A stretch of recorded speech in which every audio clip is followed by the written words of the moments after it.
Good morning, afternoon, or evening, and welcome to the Hayseed night. It seems like we have new info on Sepp as well here in the Encyclopedia, so I'm just going to read this aloud and then we'll get into the story. So, Septut, daughter of Tsar, known as Jasif and Sepp. Age. It's the braid, isn't it? Ugh, I knew it. Species, Barhan. Birthplace, unknown. She calls herself Sepp, but does not want others to call her Sepp, and gets all bothered when they do, so I am 100% going to call her Sepp here. Sepp talks, walks, and acts like there was a single star in the sky and it was her. Much like the sun, however, no matter how much you want to stare at her, you're better off enjoying her beauty a few planets distance away, where you can't hear her chuckling at you. Most people would at least be somewhat concerned about girls that go around calling themselves queen and saying they are old acquaintances, but then again, Adder is no one to talk. It seems like once upon a time Illegrab and the merchant were almost family to her, so this bit here is new.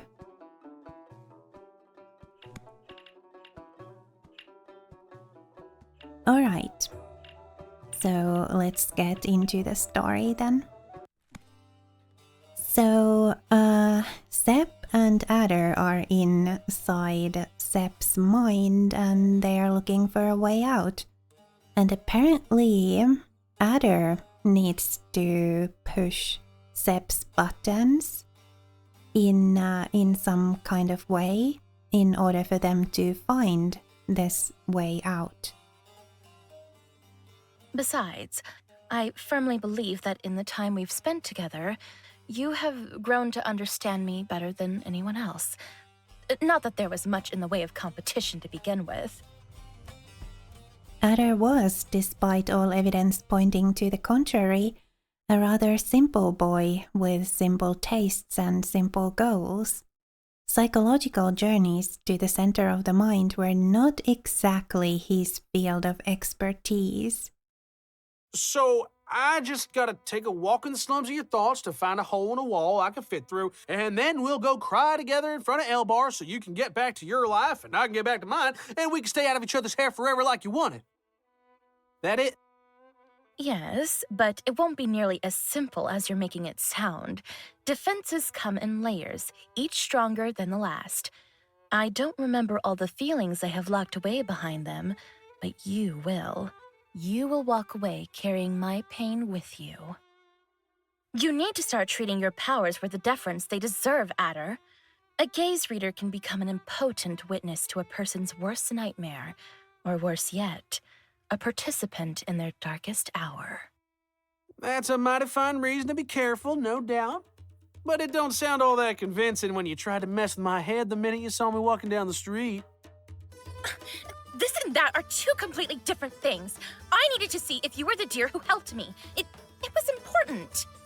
So abusing my powers is all fine and good long as I can make up a convincing excuse. Gotcha, Teach? That's not...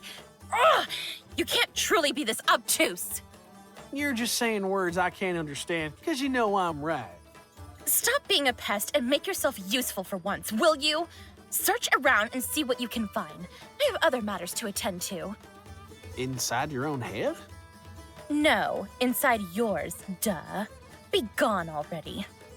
All right, I'm going. Hold up.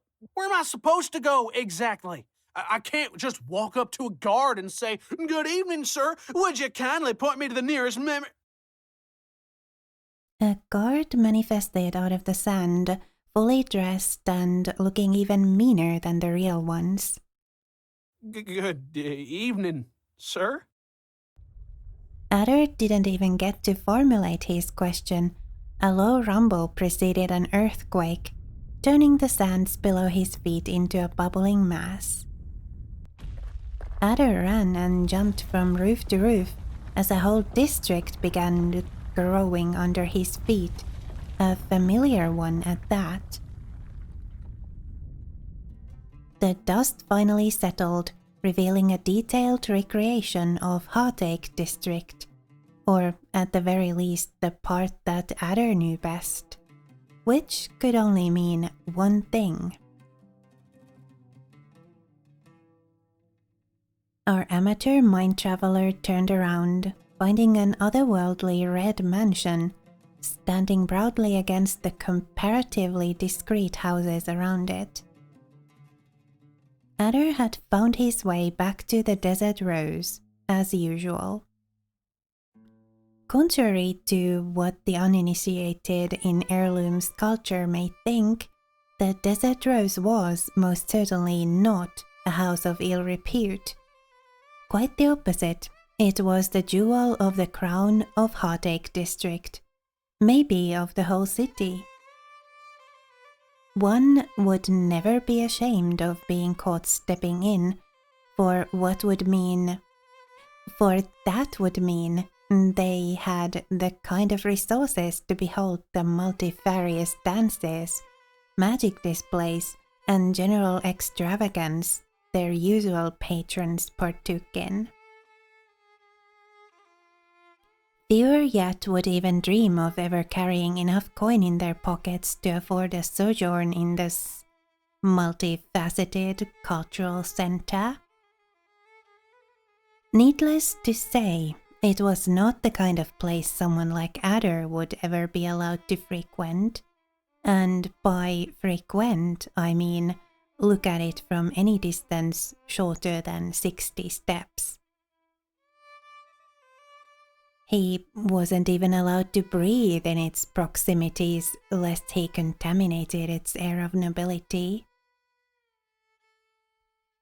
Despite their strict anti-adder policy, however, the guards that usually stood by the main gate didn't seem to mind his presence at all. They looked rather complacent and not at all stabby. Right, of course. This is just one of Sep's memories. None of this is real. You ain't here at all. Well, I mean, I guess you're here. You're just not here. So, look, y'all mind if I come in through the front door just this once? The guards remained impassive. After much deliberation, Adder finally mustered the courage to walk in. The Desert Rose was a marvel from foundations to ceiling, but its main hall was particularly impressive. Tapestries on every column displayed dance steps, while elaborate mosaics drew the palace's namesake flower over and over in every wall. Men were playing ouds and flutes in the background, making music that didn't make any sound. Fountains of wine, hookah pipes and beautiful does filled the room, assuaging all the rich deer in heirloom into spending enough money to fund a small nation. And who knows how much money they were making beyond the common room. The Desert Rose should have been a marvel to behold in every sense, and yet, despite all the bustle, the only home Sep had ever known seemed rather dull and lifeless. You don't care a whole lot for this place, do you? No answer. The cavernal silence filling the crowded room sent shivers down Adder's spine. He quickly decided to stop loitering around and head to the first floor instead. The familiarity and sobriety of the bedroom area was rather reassuring in comparison. It would have been positively awful to snoop around in such a place, so Adder carefully counted room after room until he was sure he'd found his destination.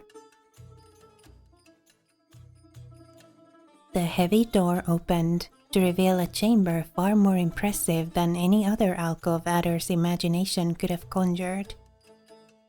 A brief glance was enough to show that it was bigger than Geoff's home and times infinite more exquisite. Delicate carpets made up of intricate patterns covered the totality of the ground, from the entrance to the luxurious bed in the center of the room, stopping only before the enclosed balcony. Dozens of cushions lay haphazardly against each other, displaying some sort of mating dance. They huddled in the middle of the chamber, on the corners against the wall, on the bed as well. So many cushions. Otter lacked fingers to count all of them. This was, in other words, Sepp's room. Alrighty then, what do you got in store for me? Hope you ain't forgotten we're still in public. Not that I think you're thinking about that, just throwing that out there.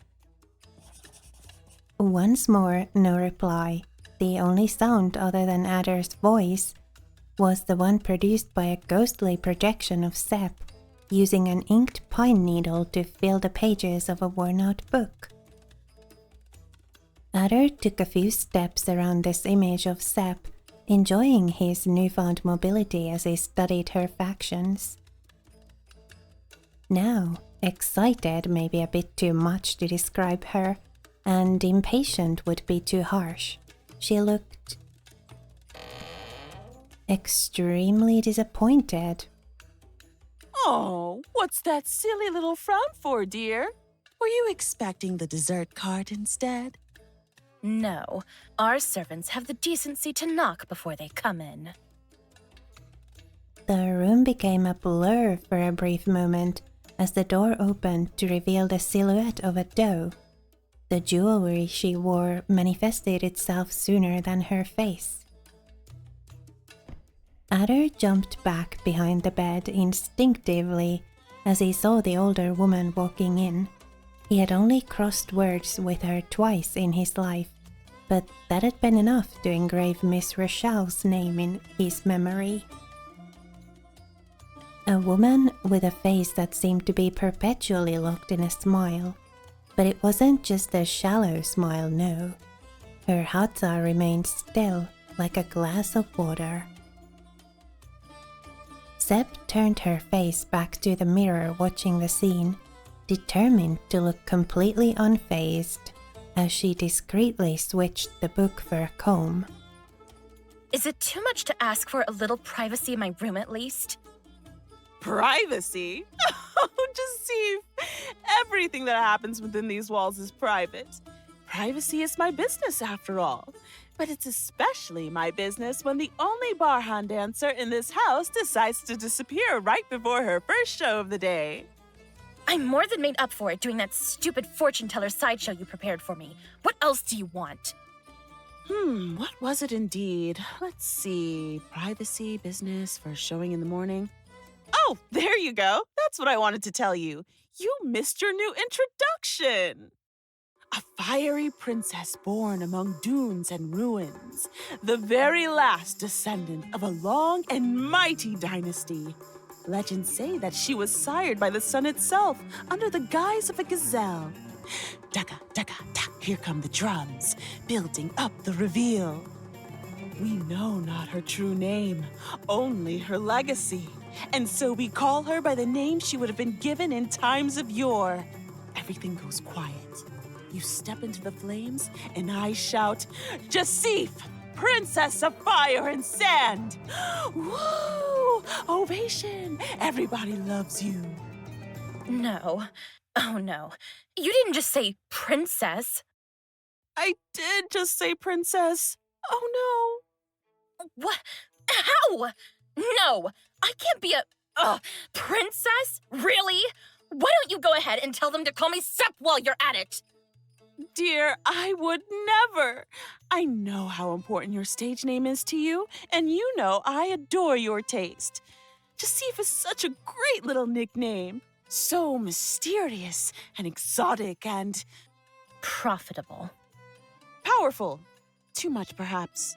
I'm afraid the title of queen sounded a bit too inaccessible. Men don't like having their power contested, dear. It's bad for business. Ah, yes, the ever-thriving business of horn eating. Well, someone's feeling sarcastic tonight. Are you really sure you're not expecting anyone else, dear? You radiate an aura of longing and solitude and... That wench told you, didn't she? I was going to say that you keep your eyes on the window like a grieving widow, but I appreciate your theory too. Care to elaborate on which wench should tell me what? Why? What would keep me from lying to you if I did?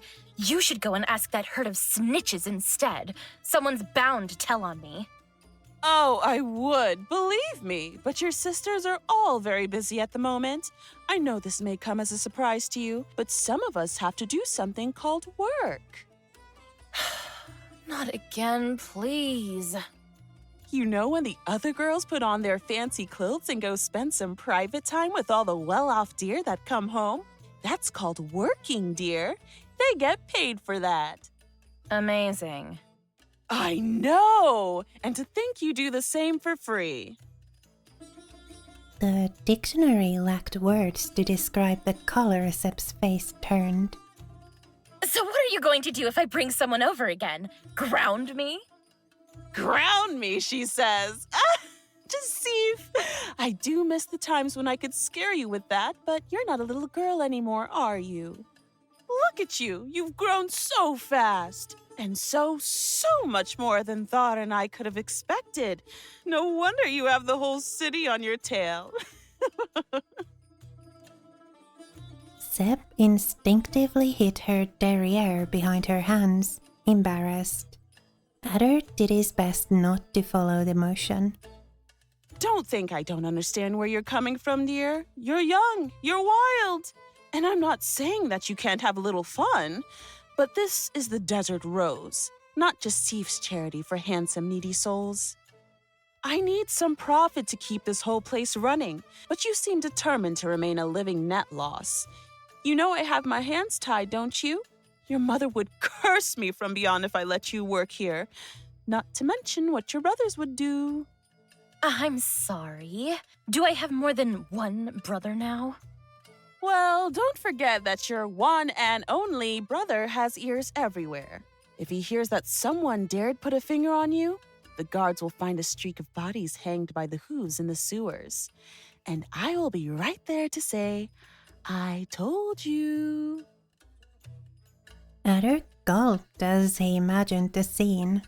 He had met overprotective fathers and brothers in his many failed attempts at courting those in his town. But most of the time they just laughed at his horn size and let him be. Well, it's about time I prepare the next show. Do what you want with your life, but don't forget that you need to start pulling your own weight. If you still can. Miss Rashelle finished her cheeky remark with a slap to Sep's cheek. No, not the face one. That would have at least left her with some righteous fury and a semblance of dignity.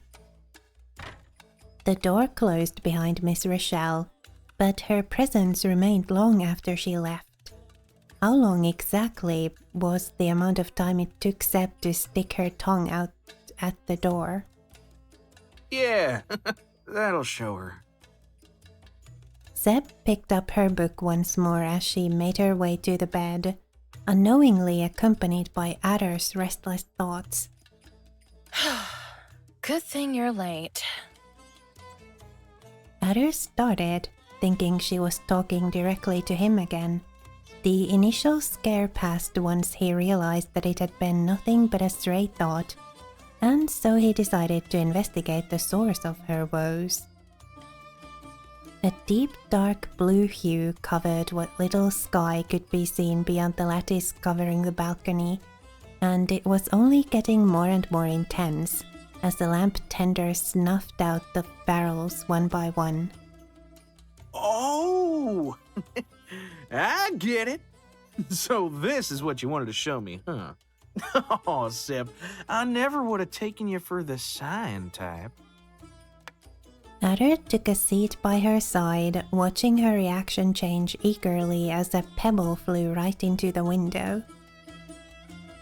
Now, distraught may be a bit too much of a word to describe her, and apprehensive would be too harsh. She was, just being silly. Seb put the book down once more, straightening her silk robe as she walked nonchalantly towards the window. Pebbles kept flying into the balcony and walls, but she was far more interested in messing with her clothes. Her visitor's insistence amused her ever so slightly, but she wouldn't usually let that show. Oh, come on, Sep. Don't keep a buck waiting while you're here contemplating. Her nightcloth was a bit too tidy for her taste. Perhaps if the collar hung looser. You look darn perfect as always, ma'am. Open the godforsaken window this instant! Say what? Adder's neck twirled over itself with the ugliest crack as his attention switched from Sep to the window. I know you're in there, damn it! Why are you keeping me waiting? You're the one who's late, you imbecile. I should just let you scream down there until the guards come looking for you. Sep looked up, seemingly exchanging glances with Adder for a moment. But I'm feeling pretty generous tonight. Sep unlocked the window with a knowing smile and the confidence of a dancer that has played their song successfully 1,000 times. Adder followed, aghast.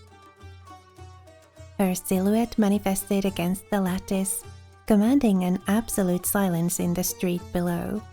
Not even the burly fallow deer expecting her by the pergola could escape the overwhelming pressure of her apparition.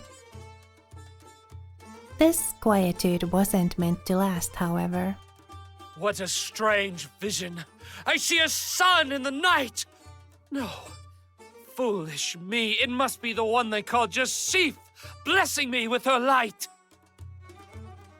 Seb barely managed to keep herself from smirking at the sight of the ridiculous mask sitting on top of her nightly visitor's enormous snout. In his mind, this was surely the first time this conversation had taken place, but Seb had memorized all the steps at this point. She had rehearsed her show, sold the tickets, and won the crowd 12 times over. I am the one they call Jasif indeed. And you? What words should I use for a masked madman screaming in the middle of the night? Madman will suffice, for I have indeed lost my wits and my mind. I saw you dancing among flames today, and with every move I felt a forbidden passion, setting my heart ablaze. I fear your lovely image has seared into my eyes for all eternity. I have therefore come to announce myself as your most fervent servant and admirer. My sword shall greet the throat of any man that attempts to claim your affections for himself, Princess Jasif. Elbar's new fit of courtly poetry became a distant echo as Sep took both hands to her face. I'm going to choke that woman in her sleep. The thought disappeared as soon as it arrived, unheard by anyone except Adder, who mentally patted Sep's shoulder. So may I have a lock of red hair to remember our affair? You can have my whole tail if it'll make you shut up. Sep's words slipped from her mouth before she could catch them. The world froze for a moment as her suitor stood agape. With a single misstep, she found herself nearly falling to the ground, and alone in uncharted territory. The music went on even though she had lost her tempo. But babe, I wrote this myself! I even had one of my guards follow you to find out which balcony led to your room. Also, my words could reach you.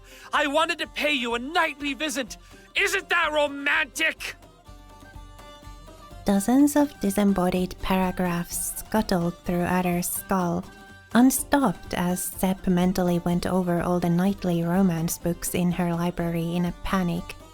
desperately hoping to find the right cue to jump back into their little dance. Ha! You dare speak of romance after exposing your intention to trespass? Sneaking under my window only to make your way into my bed is awfully inapt of one that claims to serve me. You may as well just be a common thief. But how can I be a thief when you have stolen my heart? Do not doubt my word, Joseph. I am no lowly horn-eater. My desires are lacking in lust. It is love I have come to give you. Is that so? Then leave. Leave at once, and do not come back until you bring proof that you do not wish to steal my affection. A quest? For your favor! Yes, I shall go and prove my... Yeah, good night. The masked deer smirked as he held onto his sword, running off to conquer hearts or whatever it is a captain of the guard does in his spare time. Seb couldn't have cared any less if she had tried at that precise moment. Well, butter my backside and call me a biscuit, Sep. You weren't kidding when you said you got 'em wrapped around your little finger. I'm almost glad to see I wasn't the only one you played with tales of knights and princesses. Almost. Aww. Seb was about to lock the window when her eyes caught a glimpse of what looked like a pile of hay attempting to walk away. That's what I get for talking. First you eavesdrop on my past, and now you spy on my present. Why, Adder, perhaps you should be the one reading my fortune. Hey now! That's a load of radish stew. I wasn't listening in. Nope. No, ma'am. My pa taught me better than that. I was just taking a stroll around the district and, Looking for a place to spend your rivets? And here I thought you were the type to take matters into his own hands. Seb's words took a moment to sink in. Past Adder pointed at the gazelle and puffed his cheeks up, failing to grasp the proper use of language to reply to her accusation. Better stop that if you want me to show you what I could do with these hands. Wait, hold up. Not like that. I mean it in the bad way. Like I'm gonna whoop your ass if you don't. Can I get a moment to think this through? Adder would remember the sheer third-person pain of this out-of-body experience and replay it in his nightmares for the rest of his lifetime and part of the next. Seb was rather gracious about it in retrospect. I get the distant feeling you are mad at me. Mad? Mad? I ain't mad. I'm hungry and bruised and dizzy and my head hurts and I got lost a couple of times and I'm starving, but I ain't mad, all right? So listen up and listen well, because I got something to tell you. I'm listening. Sheesh. You got me pegged all wrong, you hear? I ain't in the business of eating horns. Never been and never will be. And I don't care how pretty you think you are. Even if I liked you, you can't just go around stealing kisses like it was no big deal. That ain't right, ma'am. Oh, but I haven't stolen anything. I fully intend to pay for that kiss, handsome. What the hell's that supposed to mean?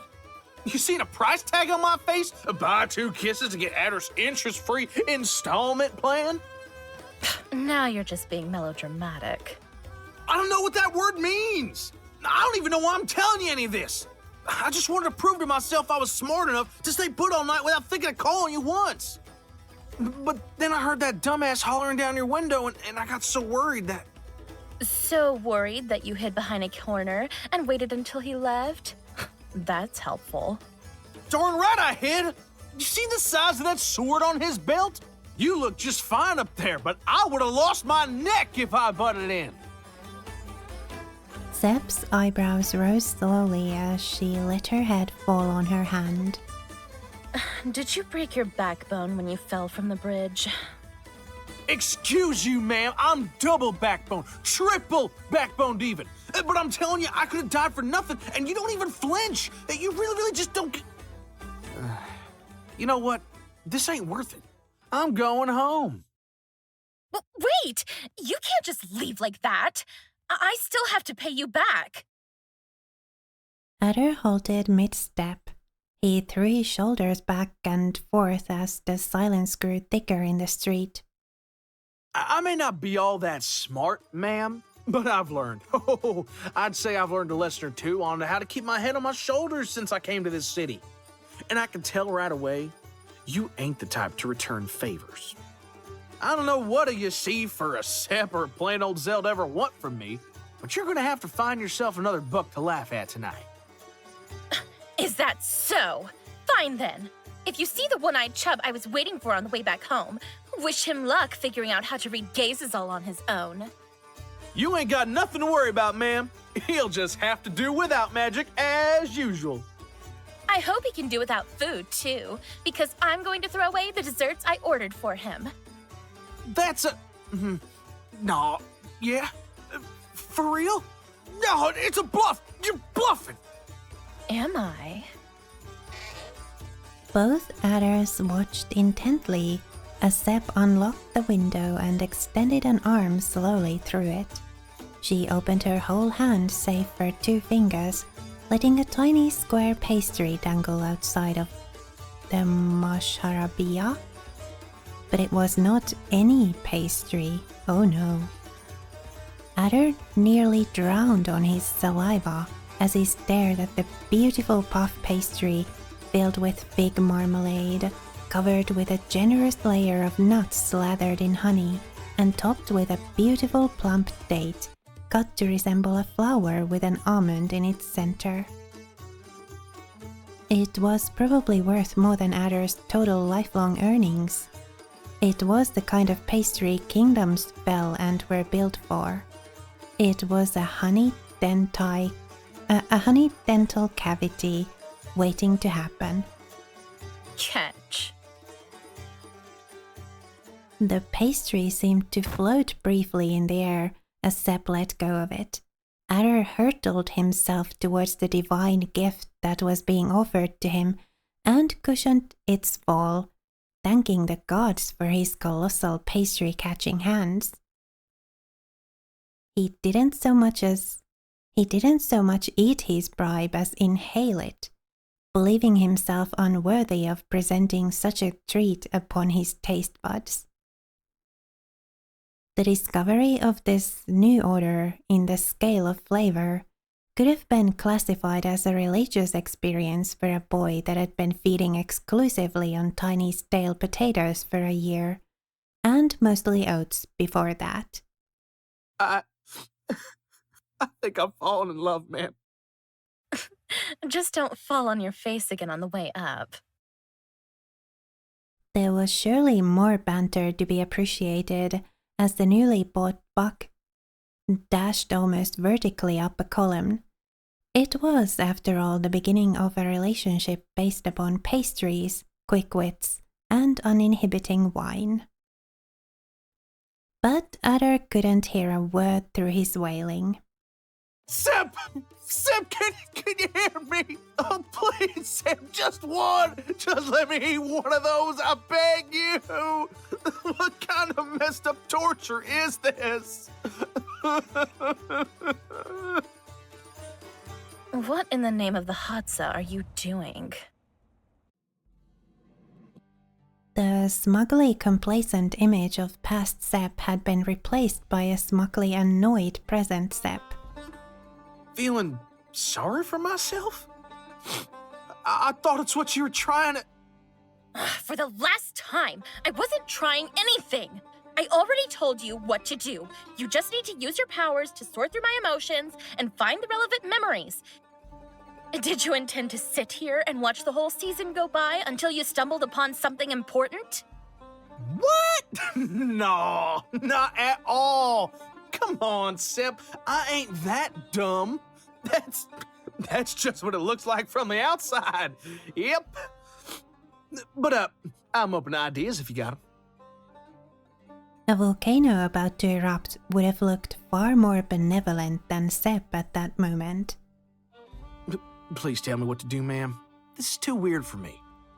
I'd say I can't believe this, but then again, it's my fault for putting so much trust in a poor excuse for an apprentice such as yourself. Say what? Think you got that backwards, Missy? You were a poor excuse for a teacher. Every time I asked you to let me read you, you just looked away, said some weird riddle, and told me to think about it later when we were done with everything else. A good teacher makes sure to only share as much information as their student can handle, and a good student is supposed to strive to learn more than they're taught. You should have done your homework and practiced on other people. And how was I supposed to do that? I spent moons trying to read my friends' gazes, but it was like I was all out of fire, you know? It was darker than before when I tried to look inside them. I couldn't see nothing at all. Even my boss looked colder than ever. But after you showed up, I stopped feeling like that. When I felt your warmth and I saw you smiling and talking to me, I don't know, something changed inside me. I felt like you'd lit my oil lamp again. Don't think I didn't notice.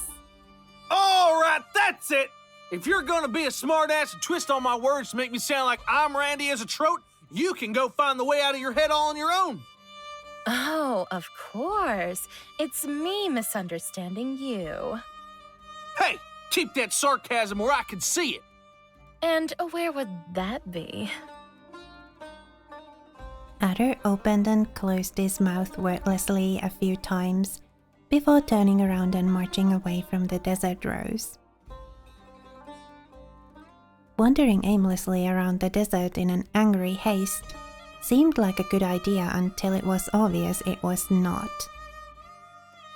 A quick glance back revealed a rather amused Sepp, waiting expectantly for Adder's unavoidable concession. So where were we before you did the thing where you try to embarrass me so I'll stop talking about a thing you don't want to talk about? Something, we're gonna wind up dead if you don't teach me right? Fine, I'll be lenient and take my share of the blame. I tried to teach you to read gazes in the same way Mom taught me how to do so when I was a fawn, but it's evident that I was already leagues ahead of you back then. Yeah, I'm a dumbass and a thick skull and I'm lanky and this is the closest my family's ever gotten to read. See, I ain't arguing or anything. Can we move on with the lesson now? Sepp stopped walking for all reply. Adder mimicked her, secretly congratulating himself for winning an argument somehow. Ignoring her traveling companion's silent rejoicing, Sepp stared at the ground until a cushion sprouted from it, fully formed and fluffy. Adder awaited his turn eagerly, but she didn't extend the favor to him, lest resting his butt on anything other than sand would weaken his resolve. Tell me, Adder, do you know why us gaze readers have survived so long? Why no one knows our names when our power is so unbelievably useful? Oh, man, more riddles? I don't know, man. I figure either you're good at keeping secrets or you end up getting torched every other week like the merchant. Close, but not quite. You are correct in one assumption, however. If a Barhun fortune teller was to say exactly what they heard inside someone else's mind, they'd be thrown into the pyre without any further questions. It's nothing quite as simple as that, no. There's a bigger reason why we, of all Sephi, have escaped pursuit. Even with our powers being so versatile and obvious, we are not infallible, nor irreplaceable. We weren't born to announce great prophecies or change fates. There was a brief pause. The gazelle harumphed solemnly, trying to signal that silence was out of the question. All right, Teach. What do we do with the stuff we find out if we can't say it, or change it, or do nothing about it? Our job consists of weaving histories, Adder. We take the broken bits and pieces that make up a past and tie them together to form a present. We learn and advise, for understanding the past is the closest anyone can get to predicting the future. These are our fortunes. So we're alive because we're a bunch of scammers making up tall tales. Got it. Mind if we skip to the important bits now? Ugh! How can you be so bad at this?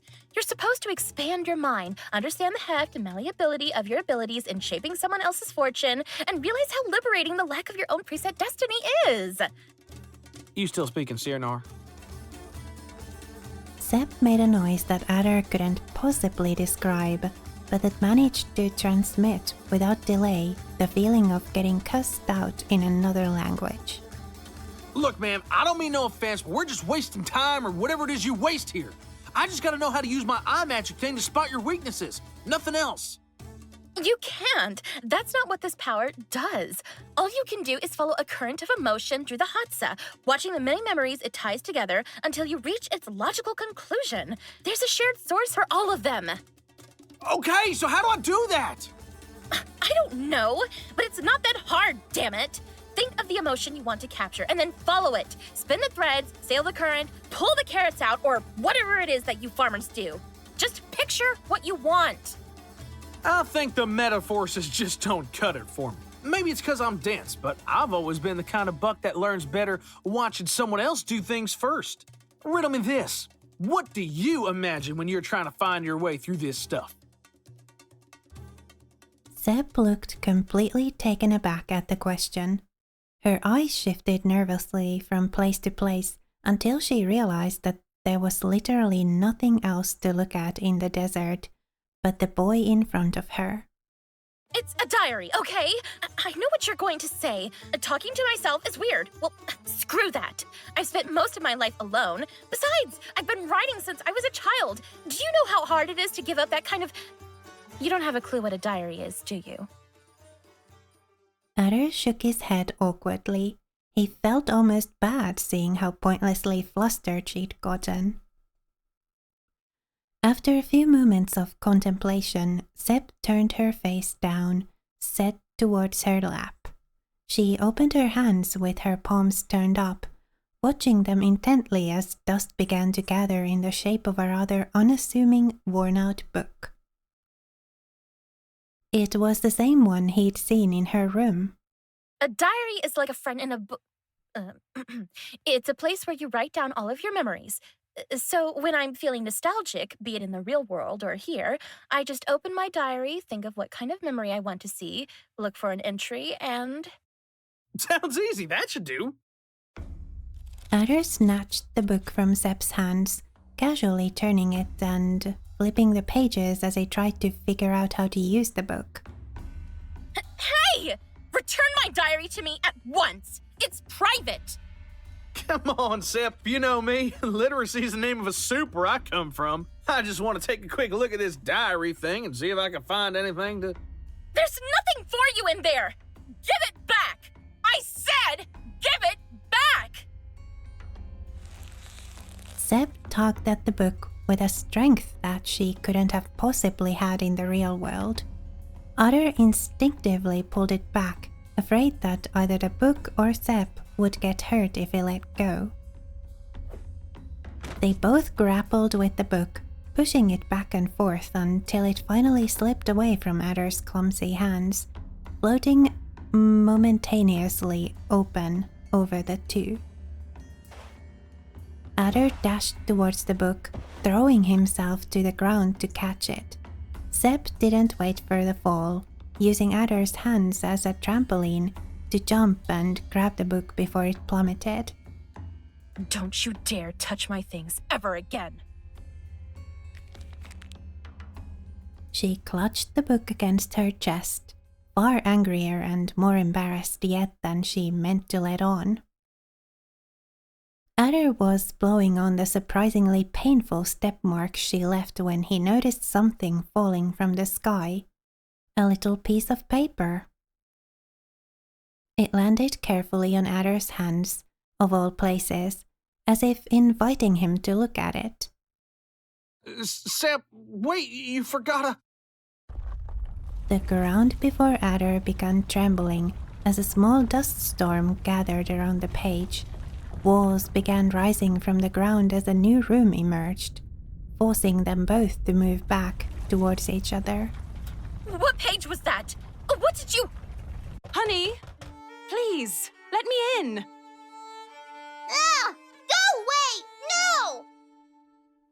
Seb, I'm so sorry I scared you. I'm not mad, see? You didn't make me mad. I just got a tad upset because I was trying to have an important conversation with Dad while you kept tugging at my sleeve, and I lost my temper.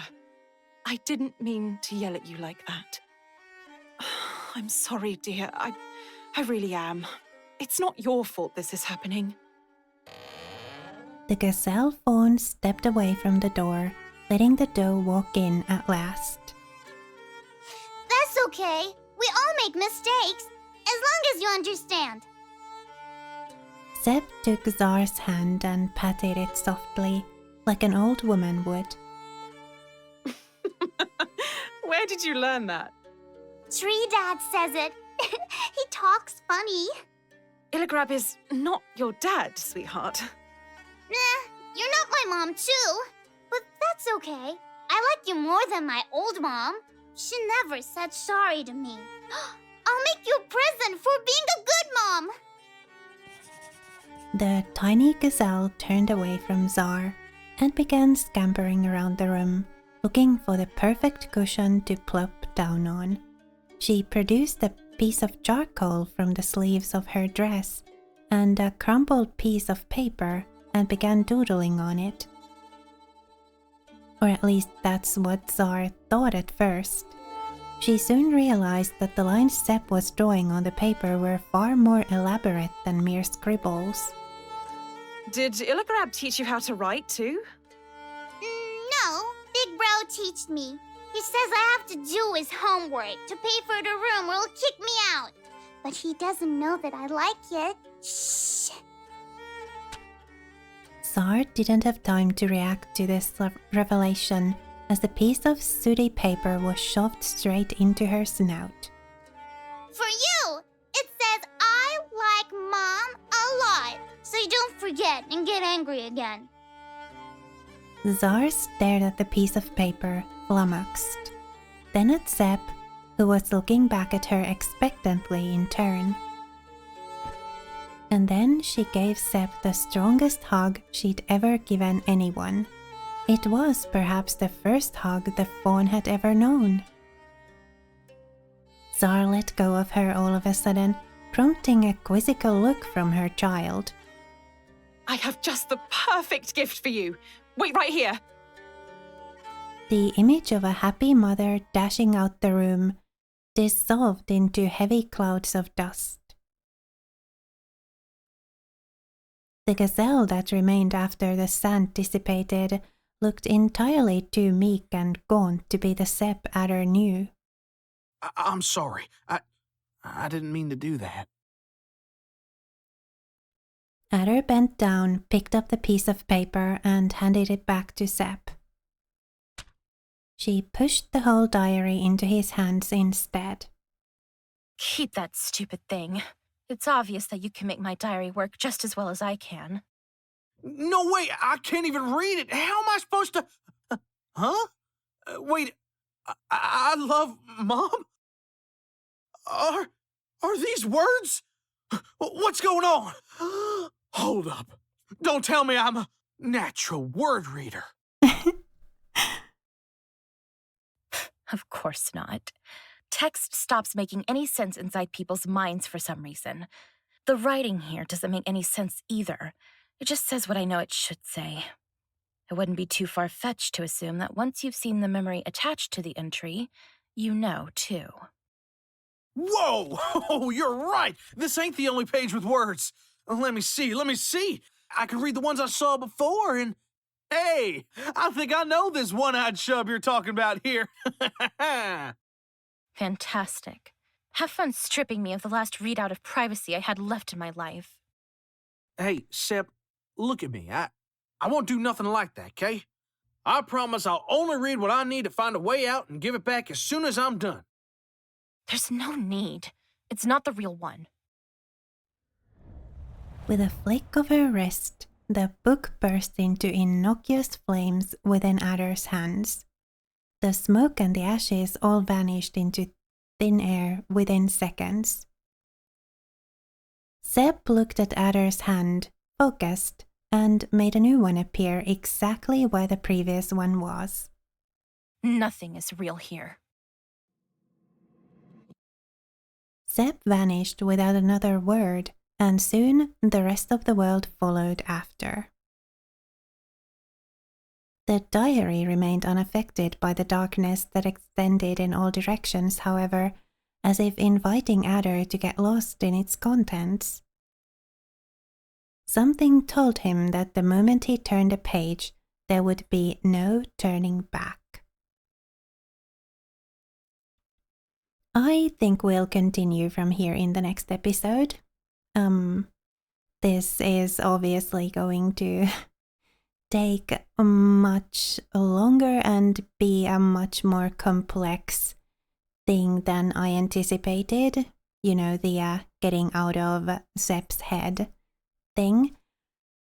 But I am finding these memories fascinating, and it is nice to get to learn more about Zeb and her relationships with people, and what kinds of things happened to her to make her the person she is. So yeah, we'll continue from here in the next episode. We got some new stuff here in the Encyclopedia, so I'm just going to go through Miss Rashelle's and Czar's entries, and is that going to be it? Yeah. Alright, so we'll read about Miss Rashelle and Czar and then end the episode there. So, Rashelle, age 22, honey, just like the last 20 times. Species, swamp deer. Birthplace, unknown. What could I say about Rashelle? Or rather, what could I say about the owner of the Desert Rose that wouldn't have me writing all day trying to make sense of this woman? Ral is overall a very pleasant doe to talk to if you haven't done anything to get on her bad side in the last 10 days. It's easy to tell she comes from greener pastures where one does what has to be done, when it has to be done, and not a minute earlier. And it's not laziness, no. She's just waiting for the perfect moment to smile and come in and do her thing and be gone. And you won't be able to argue. For your sake, you'd better not even try, because you just won't win against her. Whoever Rashelle was before becoming Rashelle is a mystery, and whoever she was before becoming Miss Rashelle is long gone. Czar, wife of Igai. Age, an eternal beauty, now forever. Species, fallow deer. Birthplace, unknown. Czar had a past at one point, and that's for sure. But somehow, every time she told it, the story grew a little bit more far-fetched. Sometimes she was a maid that eloped with the heir of the castle where she worked, only to be ditched on the road when Daddy's gold ran out. Others, she swore she was a pirate that sought peace after a life of bloodshed, investing her fortune in good deeds. Sometimes she managed to be both. The only truth shared among all those who knew her is that she was patient, kind, and wise. She devoted her life to rescuing girls off the streets and giving them a place to live and learn a safer trade in. The Desert Rose. While somehow managing to run a profit in spite of her family's gaudy lifestyle.